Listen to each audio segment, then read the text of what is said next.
Supah ni biasa kita orang menyupah ni, kalau orang raja menyupah, orang beri pelawak sikit-sikit menyupah, wallahi demi tari masa ni, kata orang belajar Amerika, tari masa ni lekat gondo gapo lagi cara belajar Amerika tu supah, nak suruh orang percaya pasal dia raja pelawak. Bila raja pelawak orang tak percaya, kata tak supah, bila supah pelawak juga.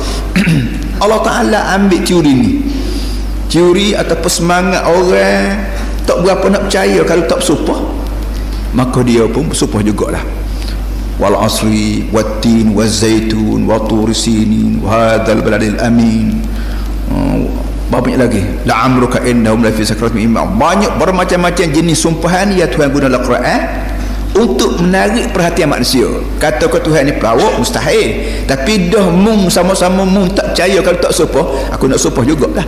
Supaya mu celak mata luah dengar aku nak wayak apa dia, supaya mu beri perhatian sepenuhnya benar aku nak wayak ni apa, aku ni Tuhan, tak percaya kat aku tak habislah, saja tak ada nasib baik lah mu. Itu dia. Jadi Tuhan ambil, Tuhan buat sumpah dengan demi kebesaran masa, demi lamanya masa, demi pentingnya masa.